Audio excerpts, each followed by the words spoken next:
Okey, bismillahirrahmanirrahim. Assalamualaikum warahmatullahi taala wabarakatuh. Salam sejahtera. Selamat bertemu lagi dalam channel saya.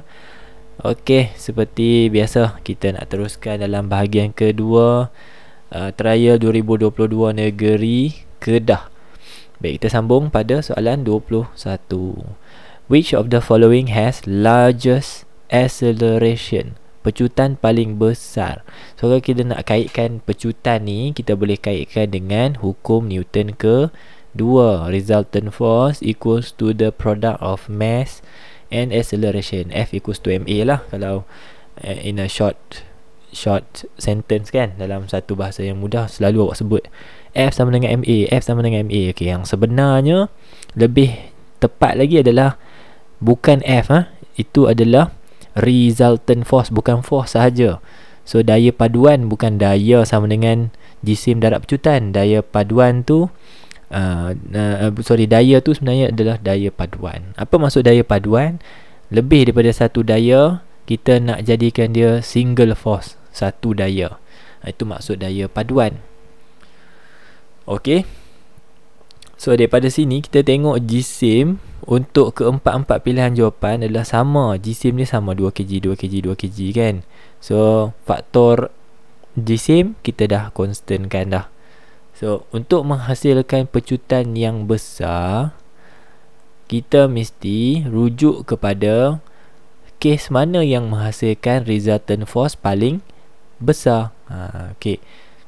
Kalau resultant force dia paling besar, maka pecutan paling besar. Itulah jawapan yang awak sedang cari.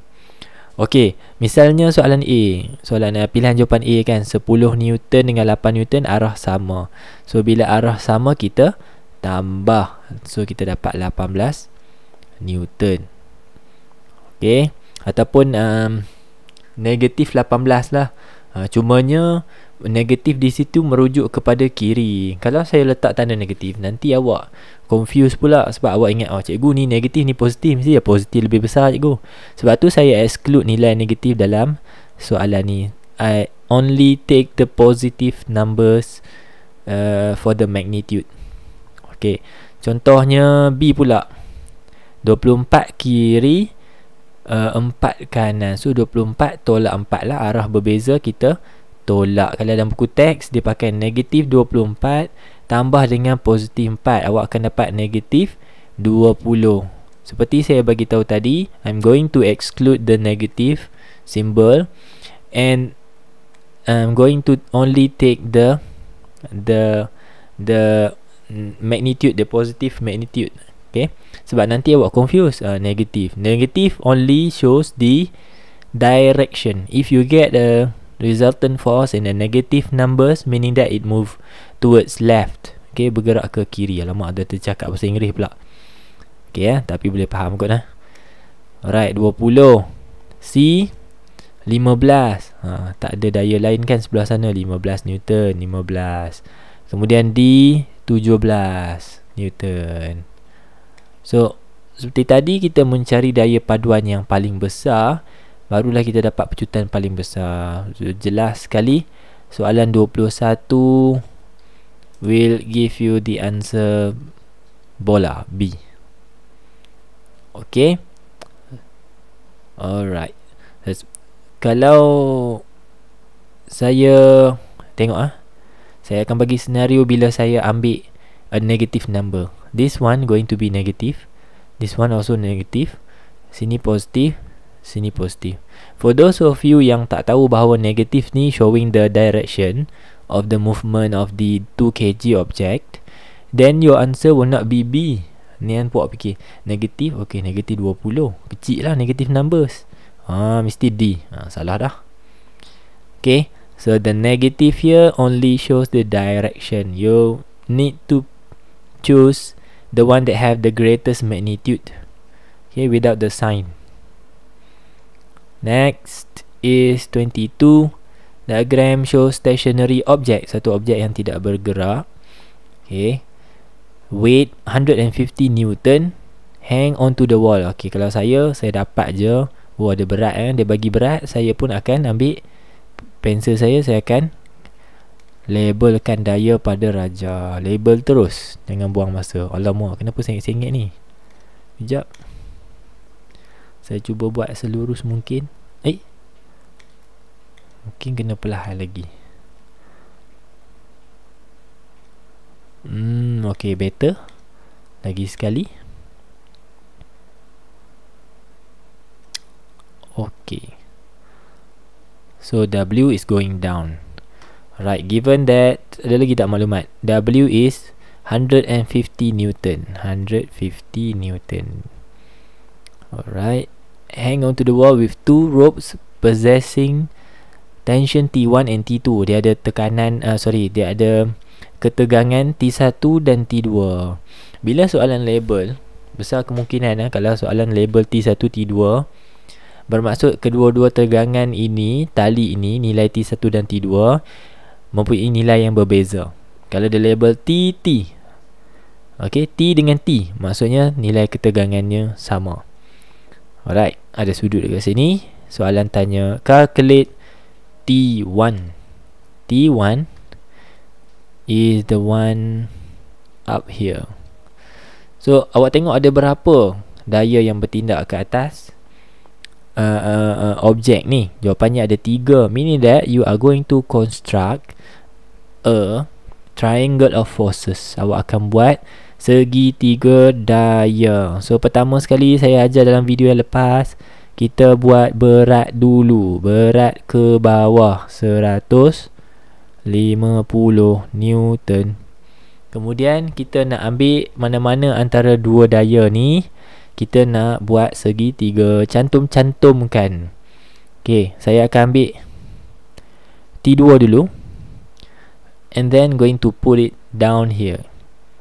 Saya boleh letak T2 even up here, even here, or even here, as long as the direction are not change. Is not change.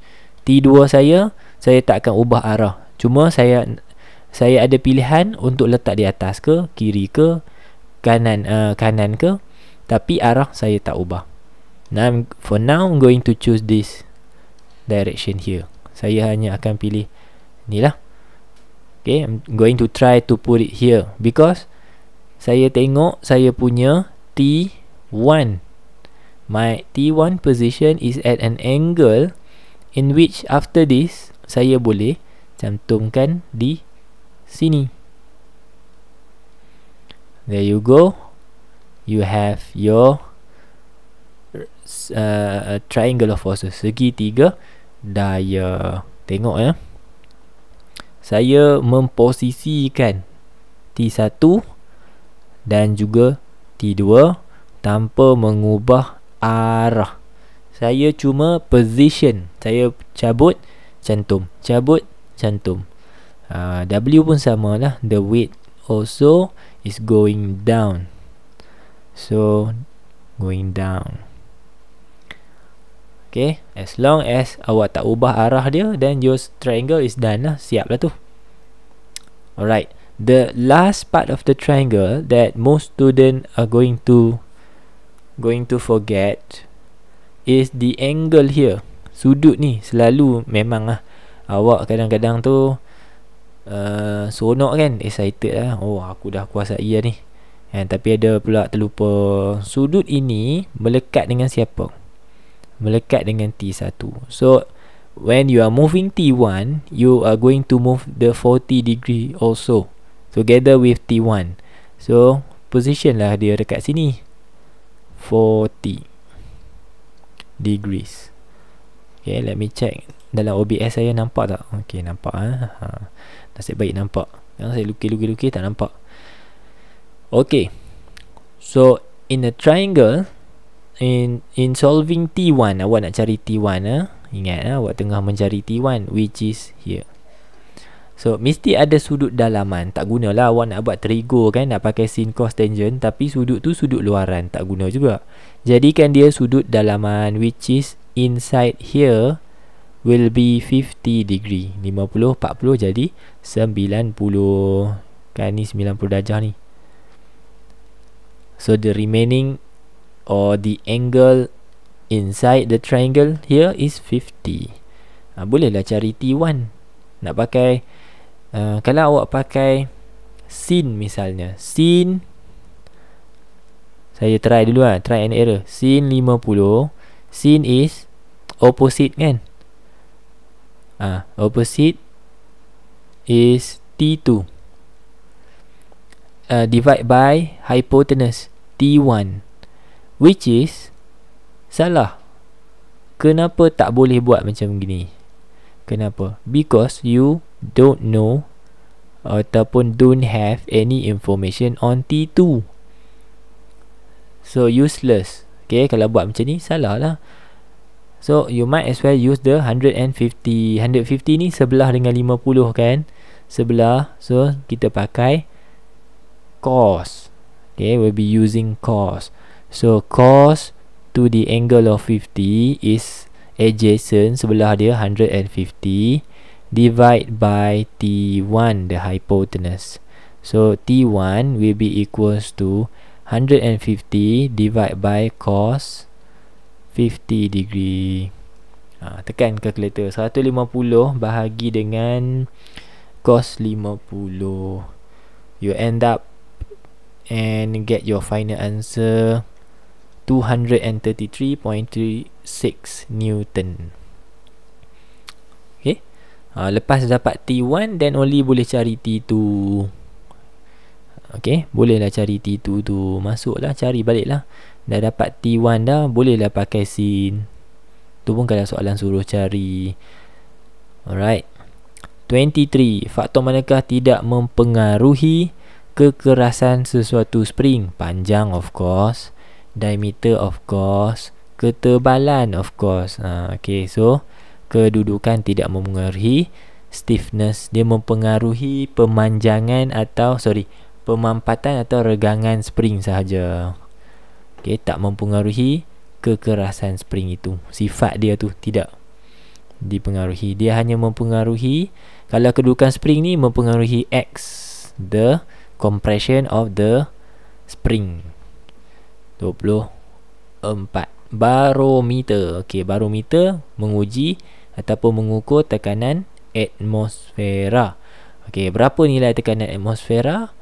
The pressure of atmosphere ataupun atmospheric pressure is 76 cm merkuri. Macam mana kita tahu? Kita pakai barometer, kita tengok panjang dari turus merkuri dalam tiub sehingga ke permukaan dalam bekas. So it is Q.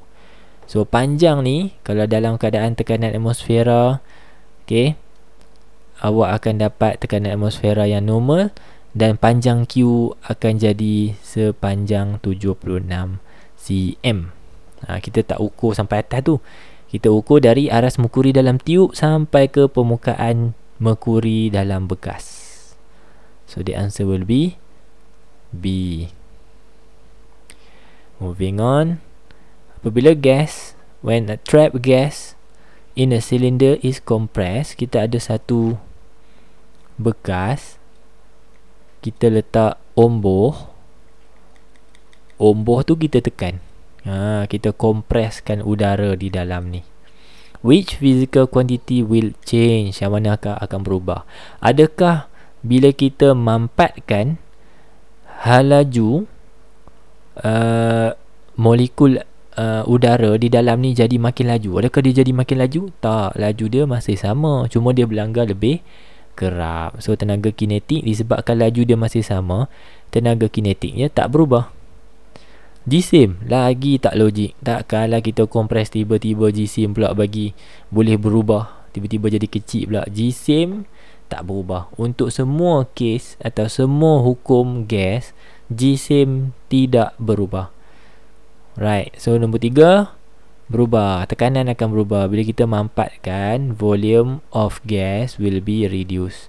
This will cause the pressure to be rising ataupun increase. Ketumpatan juga bertambah sebab jumlah ruangan dengan jumlah molekul tu jadi makin rapat-rapat. So jadi lebih tumpat. So 3 dan 4 sahaja.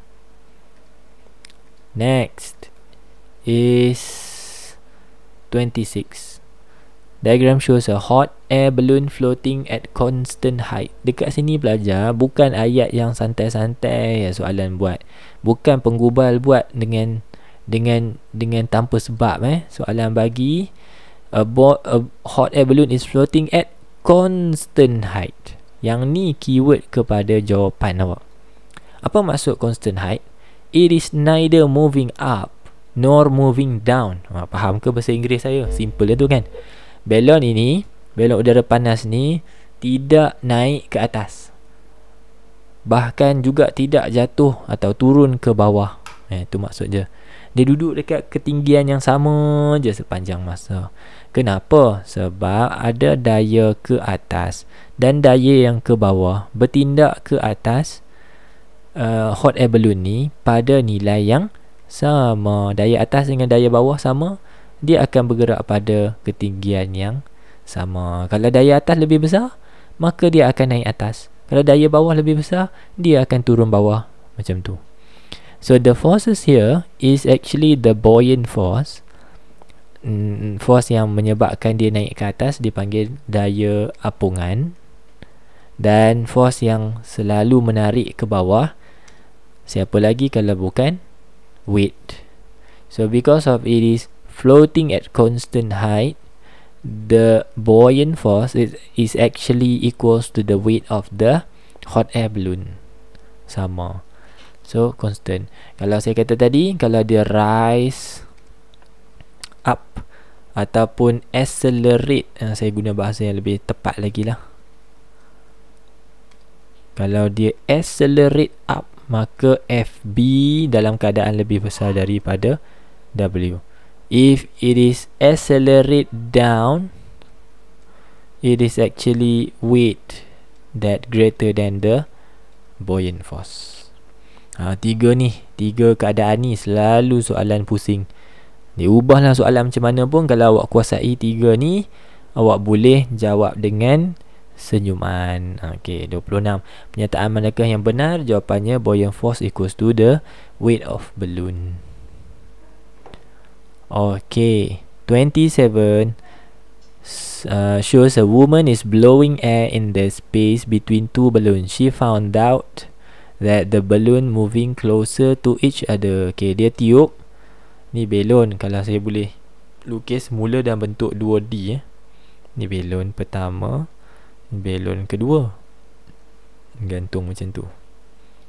Okay, apa yang this woman buat? She is blowing in between the two balloon. Mana dia pen? Blowing in between the two balloon. Dia meniup udara di antara dua balon tersebut.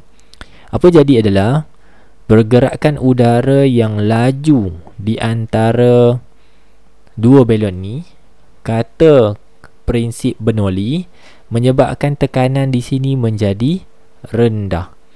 If the velocity of fluid increase, ni Bernoulli kata, when the velocity of fluid increase, the pressure on that region will be reduced. Tekanan di situ jadi lebih kecil.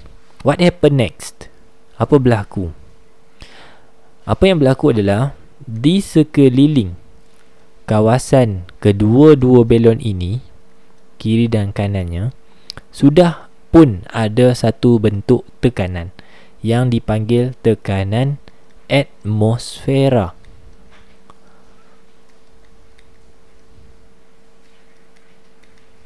Sekejap saya ambil masa sekejap tulis semua ni. Itulah buat arrow banyak-banyak kan. Okay, so tekanan atmosfera itu apparently become greater ataupun is greater than the pressure in between the two balloon. Kan tadi bila perempuan ni tiup, dia menyebabkan tekanan di antara dua balon ini menjadi rendah. So tekanan atmosfera, dia bukan tekanan atmosfera meningkat tau. Tekanan atmosfera lebih besar daripada tekanan di antara dua balon ni. Dan oleh sebab itu berlakunya beza tekanan, pressure difference. Pressure difference acted in a way the greater pressure will push toward the smaller pressure. Tekanan tinggi menolak ke arah tekanan rendah. Ingat tu, tekanan tinggi sentiasa menolak ke arah tekanan rendah. Apa jadi adalah balon ini bergerak ke arah ruangan kosong itu lalu bersentuhan. Itu yang berlaku kat sini lah. Berlaku kat situ. Dia sama kes macam awak bawa motor ataupun awak berjalan tepi jalan. Lepas tu ada satu kenderaan yang ni awak duduk di bahu jalan bahu jalan. Ni ada satu kereta laju bawa tepi awak. Kereta apa tak tahulah, ni bentuk gini ni. Macam kereta mayat je. Boleh lah. Boleh lah kereta mayat. Tapi kereta mayat tak laju pula. Tak apa. Kereta kereta apa yang best sikit kereta apa-apalah. Okay, kereta ni moving fast. Okay, dia pass beside you in a high velocity. So the air in between you and the car is moving fast. Thus the pressure become lowered. So bila tekanan di antara awak dengan kereta itu, kawasan ni tekanan jadi rendah, tekanan atmosfera yang berada daripada sebelah kiri awak akan menolak ke arah ini. Itu yang jadi kadang-kadang awak duduk dalam kereta kan, mak ayah awak parking kereta di bahu jalan, ada satu kereta lain yang jalan bersebelahan bahu jalan yang awak parking tu, dia bawa laju. Nanti awak rasa kereta awak tu bergoyang, dia tertarik ke arah kereta. Yang tu adalah apa dipanggil sebagai prinsip Bernoulli. Prinsip Bernoulli beritahu when the velocity of fluid increase, the pressure on that region decrease, and vice versa. Okay, banyaklah tu cerita. 28. Potential difference between 2 points in an electric field is, okay, yang ni teori teori. So 28 is A is the work done to move 1 coulomb of charge between 2 points. Beza dia dengan EMF adalah pada sini saja. Kalau EMF kita letak in a complete circuit. Okay, tapi untuk V, it is between 2 points, daripada 2 titik di dalam litar. Right. 29 menunjukkan susunan radah digunakan untuk mengkaji hubungan antara panjang dawai dengan rintangan dawai. Okey. Yang ni pun selalu pelajar buat misconception panjang dawai dengan beza keupayaan. Okey. Pertama, awak kena tahu faktor yang mempengaruhi rintangan, antaranya adalah panjang. Lebih panjang sesuatu wire, lebih tinggilah rintangannya. Analogi dia macam mana? Analogi dia, kalau hari ni awak kena lari sampai 30 km pagi, petang ada kelas tambahan, malam ada kelas mengaji. So, banyak ke tak banyak rintangan hidup awak hari tu? Banyaklah cabaran hidup awak. Dah kena lari, ada kelas lagi, kena malam, kena mengaji lagi. So in a way awak boleh hafal bahawa rintangan itu jadi makin tinggi apabila wayar itu panjang. Kalau awak nak pergi daripada Penang misalnya, nak pergi sampai Johor, panjang tak? Jauh tak? Jauh. So rintangan mesti banyak.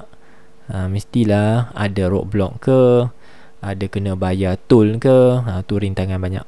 Kalau setakat daripada Penang nak pergi ke Alustar, Kedah contohnya, dekat je kan, tol pun murah. Macam gitulah awak hafal dia punya analoginya. Okay, nombor 2. So kita tengok nombor 1 dulu. Bila wire panjang, okay, rintangan panjang lah. Okay, sorry, tengok nombor 2 dulu. So nombor 2, yang ni selalu saya kata ada misconception. Apabila rintangan menjadi besar, kita ambil balik daripada nombor 1 sebab nanti kita nak relate ni panjang dengan V dia. So bila rintangan besar, banyak tak tenaga yang awak perlukan?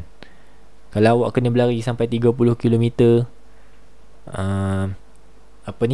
Awak nak pergi daripada Penang nak pergi ke Johor, banyak tak tenaga diperlukan? Mestilah banyak. Begitulah analogi dia kepada potential difference. Because potential difference is the energy or work done. Energy, awak boleh hafal dia dalam bentuk tenaga.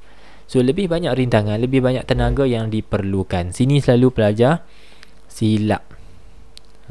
Okay, selalunya pelajar akan silap kat sini.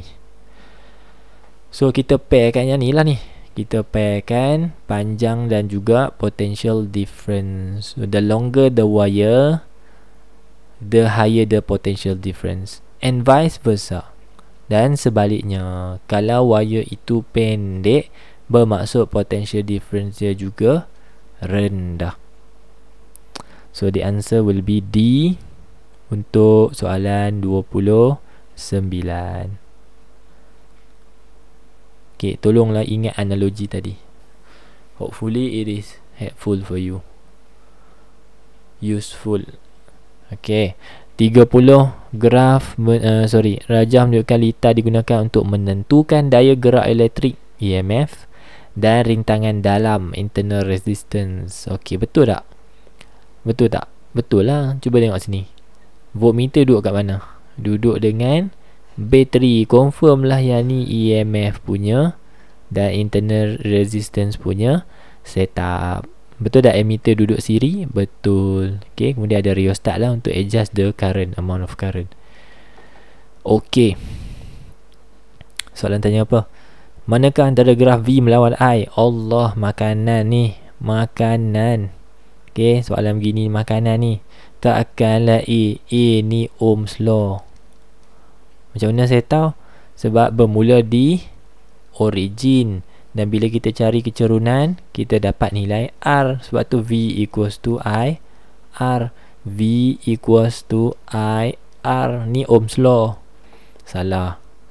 Okay, the answer is B. Sebab dekat sini kita boleh cari nilai EMF. Kita cari kecerunan, the negative of the gradient will equals to the internal resistance. Banyak kali. Sedar tak? Bila awak tengok video saya ni, awak sedar tak banyak kali soalan ni keluar? Okay, so in a way it shows a signal lah kan. Hopefully apa yang awak buat berhasil lah. Ulang. Rezeki awak dalam exam keluar lagi macam gini. Senyum je lah. Okay, C salah ni. C memang ada pintasan. Jangan keliru pula. Sebab graf ini gradientnya positif. Salah. D lagi mengarut. Okay, tak nak bincang lah. Rajah menunjukkan sebuah periuk elektrik berlabel 240 volt dan 700 watt. Seorang ibu menggunakan periuk nasi itu selama 30 minit untuk memasak nasi. Oh, lama. 30 minit ke? Periuk sekarang tak ada sampai 30 minit. Okay, nevertheless, the cost of the electrical energy consumption, kos penggunaan elektrik bergantung kepada yang mana satu? Okay, adakah jenama? Adakah jumlah peralatan elektrik dalam rumah? Adakah jumlah tenaga elektrik digunakan? Ataupun saiz peralatan? Periuk besar lagi tinggi kos, periuk kecil lagi murah kos. Tak tentu juga. Okay, jawapan dia adalah jumlah tenaga elektrik yang digunakan.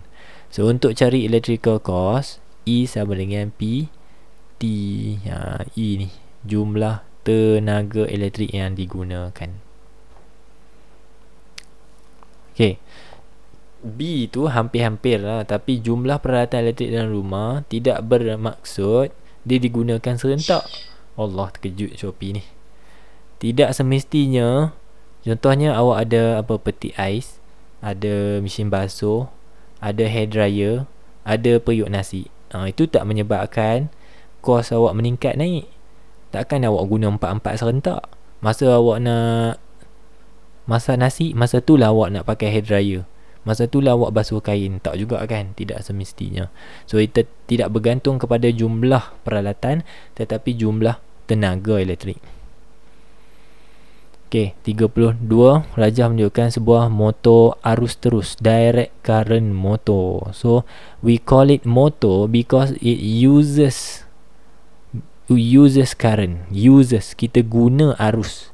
So arus keluar daripada dry cell masuk dalam ni, dan arus yang membawa di antara dua medan magnet ni menghasilkan force. So bila force terhasil pada gelung ni, maka berlakulah putaran gelung tu.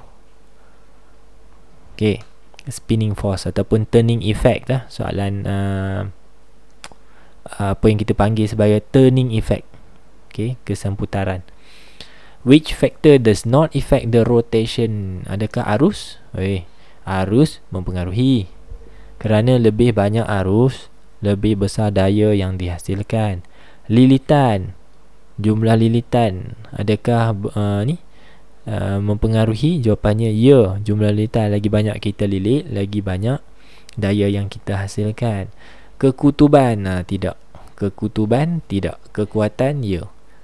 Kekutuban hanya mempengaruhi the direction of rotation.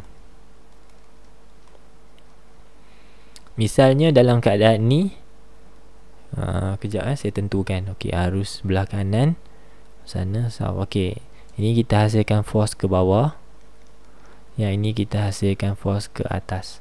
So in a way, this rotation is actually from here to here.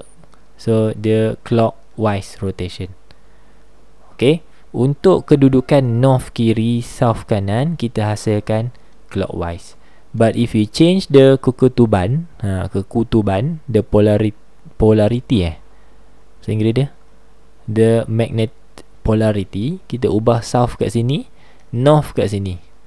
So when we change the polarity, we are actually changing the rotation to anti-clockwise ataupun counter-clockwise.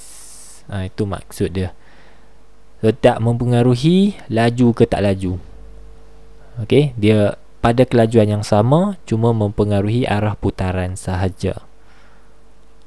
Right. Awak kalau nak tahu ni macam mana saya dapat force ni, saya pakai Fleming's left hand rule. Fleming left hand rule. Boleh try lah. Okay, tak nampak pun tangan kalau saya nak tunjuk kan. 33. What is represented by 4 finger, jari telunjuk.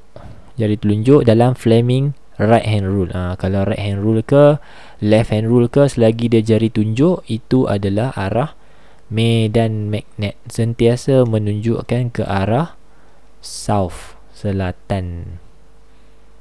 Okay, direct answer. 25. Sekali lagi pelajar-pelajar, keluar soalan transformer unggul ataupun ideal transformer. Ulang lagi sekali. Apa maksud ideal transformer? Alhamdulillah. Ideal transformer is a transformer that have same power input and power output. Dia ada nilai kuasa yang sama untuk input dengan output. Okey, kena faham yang ni. Kena faham yang ni. Unggul. Okey. Unggul. Kalau kita boleh fikir lah kan. Kita boleh fikir contohnya. Okey. Dalam Liga Super Malaysia, pasukan yang unggul, tak ada lain lah kan. Pasukan yang paling unggul ataupun unggul, kita boleh panggil pasukan tu pasukan JDT lah. Kita boleh gelarkan pada pasukan JDT. Sebab apa? Tiap-tiap tahun kalau habis saja semua perlawanan liga, yang menang, yang akan menang Liga Super adalah JDT. Maksudnya JDT unggul. Okay, tiap-tiap tahun sama je, dia mesti menang. Siapa yang menang? Dia juga. Tahun depan dia juga sama je, unggul. Okay, so pasukan yang unggul adalah pasukan yang sentiasa mengungguli carta. Duduk paling atas kan. Okay, tu contohlah. Kalau awak rasa tak tepat, awak jangan ambil lah contoh tu kan. Okay, ideal transformer have an efficiency of 100%. Sebab itu power input dengan power output dia sama. Dapat soalan macam ni, lepas awak ada catat yang ni, awak carilah dalam rajah tu ada tak dia bagi power pada bahagian mana, input ke output? Sini macam tak ada. Dekat primary tak ada. Dekat secondary ada. Ni dia. Teruslah awak tulis kat situ power output PO. Macam mana saya tahu output? Sebab dia duduk dengan bulb ataupun peralatan elektrik. Okey. Satu lagi adalah kerana di sebelah sini kita ada AC. AC merujuk kepada input. So here will be output. So bila awak dapat power output, awak tahu power input berapa? 48 lah juga. Okay, 48. Sebab transformer unggul. Okay, tengok soalan. What is the current flow in the primary coil? Current flow. How do you get current? Current is calculated by formula P equals to IV. Okay, P equals to IV. So, current in the primary, kita boleh label P dekat bawah ni, subscript dia. So, kita labelkan IP darab VP. Okay, P ni kita labelkan sebagai PI ke PI lah. Kalau PP pun boleh. P primary maksud P di bahagian input lah, which is already known. Kita dah tahu dah berapa power input kita, 48. IP kita nak cari. VP berapa pelajar? Ni dia. Allah, senang lah soalan. Okay. So IP, once awak dah kuasai, memang awak nampak mudah kan. Bukannya matematik susah. 48 bahagi 240. Takkan senang tu matematik, tekan kalkulator saja. 0.2 ampere. Itulah dia jumlah arus yang mengalir pada gelung ni, pada bahagian input ni, primary coil. Ok, 0.2. So the answer B. Tolong kuasai ni pelajar, tolong kuasai ni sebab kerap keluar, kerap sangat. Ok, cuma nak tanya pasal apa je. Ok, saya explain banyak dah tu. 35. Diagram shows a smartphone connected to an alternating current power supply at home. However, the smartphone can only be charged with direct current. Dia kata smartphone hanya menerima DC sahaja. Habis tu yang dekat plug ni mengeluarkan arus apa? AC. So here we'll detect that the charger will need to convert AC to DC, which is a process called cuba teka sebelum saya baca. Rectangle. Rectification. Rectification is a process of converting AC to DC. Pakai apa pelajar? Pakai diode. Okay, menggunakan diode. So the answer is a diode, semiconductor diode. Alright. 36. A small increase in the base current IB will cause a big change in the collector current IC. Yang ni pun saya dah cerita, betul tak? Set, tak tahulah Kelantan ke mana ke, saya dah cerita pasal IB dengan IC, iaitu berkaitan dengan current amplifier. Apa maksud current amplifier? Kita mengamplify, menggandakan arus. Simbol dia kat tak silap saya ni ya. Okay, IC bahagi IB. So we are actually using a very small current dalam range microampere, but we produce a much bigger current which is in the range of milliampere. Kalau awak tengok pada video yang lepas, saya rasa kita dapat dalam jawapan dia 260 kot. Saya tak ingat, tapi mungkin dalam nilai ni tak silap ratus-ratus lah. Apa maksud 260 ni? This 260 means that IC is 20 260 times bigger than IB. 260 ganda lebih besar daripada IB. Itulah maksudnya kita amplify, kita menggandakan, membesarkan arus. So ini fungsi antara fungsi transistor. Satu fungsi transistor adalah current amplifier, fungsi kedua adalah automatic switch. Alright. 37, graph of radioactive decay sample. Okay, dia bagi curve and a time. Apa soalan? What is the activity and time taken after 2 half-life? Selepas 2 kali half-life. Baik, belajar 2 kali half-life. Ingat tu. Baik. Aktiviti awal 1000. Kalau sekali half-life, bermaksud aktiviti ini berkurang kepada separuh. So kita bahagi 2 dapat apa? 500. Di manakah 500? It is 400, 500 here. 500. But soalan kata after 2 half-life. So 500 we need to divide again with 2. Kita dapat 250. Di manakah 250? Dekat sini matematik awak penting ni. 200 lepas tu 400. Oh, mesti tengah-tengah ni 300. So 300 dengan 200, tengah-tengah dia 200 setengah. Okay, here lah. Here is 250, in which the activity after 2 half-life. So we are going to construct a dotted line up until kita touches the graph, and we bring down the dotted line to the x-axis here. Kita bawa sampai sini, and we read the time here. Kita baca lah 10, 15. Oh, mesti naik satu-satu ni. 10, 11, 12, 13, 14, 15. Okey, betul. 12. So 12 minit. Ingat lah pelajar, kalau paper tu jangan awak bantai 12 saat lah. 12 minit. Tengok di hujung ni. Okey. So jawapan dia 12 minit.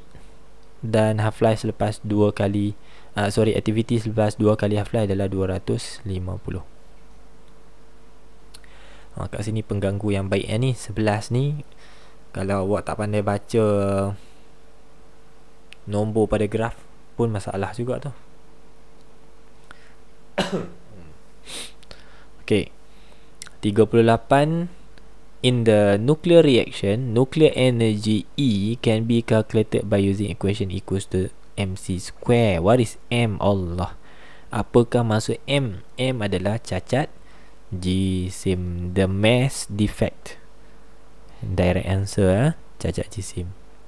Dia bukan jumlah jisim selepas, bukan jumlah jisim sebelum, tapi jumlah jisim sebelum tolak jisim selepas. Itu jawapan dia. Okay, untuk cacat jisim. So B dengan C salah dah. Jisim neutron lagilah salah. 39. From the Einstein's photoelectric equation for a metal, the symbol F0. Ni pun saya cerita banyak pula keluar dia kan. F of course is the frequency kan. Takkan awak nak jawab C, takkan awak nak jawab D. Teruk sangat kalau dalam jawapan awak pemalas Planck. Teruk betul. F must be frequency. So down to 2. Adakah A ataupun B? Is it the minimum frequency for the photon, or is it the frequency of the photon? Jawapannya A, threshold frequency. Yang ni kita panggil sebagai threshold frequency, atau bahasa Melayu dipanggil frekuensi ambang. It is the minimum frekuensi. Ingat perkataan threshold, ingat minimum. Ingat perkataan ambang, ingat minimum. Jumlah frekuensi minimum yang diperlukan untuk menghasilkan photoelectric effect. Dia ada kaitan dengan soalan 40, which is ada case, dua case kat sini. Cahaya P bila disinarkan pada metal yang sama menghasilkan elektron. Maksudnya berlakunya photoelectric effect. Tetapi cahaya Q walaupun jatuh pada metal yang sama, elektron tidak dipancarkan, bermaksud tidak berlakunya photoelectric effect. Mesti dah, sebab frekuensi P dengan frekuensi Q jelas tidak sama. Okey, logam ni dia ada frekuensi dia, kita panggil frekuensi ambang, threshold frequency. So must be in a concept ataupun in a theory wise, we know that FP must be equal to F0 or greater than F0. Kita mesti dapat tahu bahawa okey, kenapa berlaku photoelectric effect? Oh, mestilah frekuensi dia lebih besar daripada frekuensi ambang, sebab tu berlaku, sebab tu terkeluar elektron. Q pula membawa frekuensi yang lebih rendah daripada threshold frekuensi, sebab tu tak berlaku photoelectric effect. Macam tu cara awak bermonolog bermonolog dalam dewan peperiksaan macam itu. Jangan cakap kuat-kuat, nanti member sebelah dengar. Tu satu hal lah. Kalau pemeriksa, kalau pengawas dengar, tu lagi satu masalah yang lebih besar. Okey, soalan kata which have, dia kata cahaya P dan Q mempunyai lambda P dan lambda Q given that the threshold frequency of the metal is F0. Ini saya dah cerita, cuma dekat sini adalah tambahan lambda P dan juga lambda Q. Ini kita cerita sekejap lagi kan. Alright, kita tengok dulu pernyataan manakah yang benar tentang situasi ini. Adakah frekuensi P lebih besar daripada frekuensi Q? Adakah frekuensi P lebih besar daripada frekuensi Q? Of course, lebih besar. Okay, of course lebih besar. Kalau kita tak yakin pun, kita tengok jawapan-jawapan lain. Lambda lagi awak tak yakin lah. Cuba tengok nombor 3. FP lebih besar daripada F0 dan F0 lebih besar daripada FQ, atau FQ lebih kecil daripada F0, which is true. Betul lah. Itulah yang menyebabkan photoelectric effect berlaku atau tidak berlaku. So nombor 3 is correct. So A will be wrong. Okay, so bila kita bandingkan macam ni, jelaslah kita nampak sebenarnya FP lebih besar dari FQ. Sinilah jawapan kepada kita punya keraguan tadi ni. So nombor 1 juga betul, salah dah C. Alhamdulillah. Okay, now penentuan awak nak dapat tak dapat satu markah ni. Awak kena tahu hubungan wavelength dengan frekuensi. Yang ni rugi sangat kalau awak tak tahu. Dalam speed of wave formula, V equals to F lambda. Yang ni memang awak boleh dapat daripada senarai formula. Let me show you. If we do have the formula, V equals to F lambda is on the gelombang punya tajuk. This is speed of wave formula. V equals to F lambda. Sentiasalah bila awak dalam keraguan, tengok jeling-jeling pada kawasan formula. Kod-kod lah boleh membantu awak ketika itu. Okay, so di mana hubungan dia tu? Kita nak cuba hubung kaitkan antara frekuensi dengan wavelength. Ingat tak pesan saya hari tu? Saya kata kalau kita nak bandingkan dalam formula, nak buat lebih besar lebih kecil tu, kedua-duanya mesti dipisahkan oleh tanda sama dengan. Kita letak frekuensi di subjek di depan. So apa jadi? Kita buat lambda pergi kiri, jadilah dia bahagi. So V bahagi lambda. Now only you can buat relation tu. So whenever the frequency is high or greater, what happen to the wavelength? The wavelength will be shorter, pendek. So antara frekuensi P dengan Q, P lebih besar frekuensinya, bermaksud wavelengthnya lebih kecil. So 2 is also correct. So all those three statements are all correct. Semuanya betul. Baik, so di jawapan dia finish. Modul tamat. Baik, itu sahaja. Saya harap perkongsian saya dapat beri manfaat kepada awak. Kalau suka boleh like boleh like, boleh share, boleh subscribe, boleh share dekat status ke, share dekat kawan-kawan satu sekolah ke atau sekolah lain ke.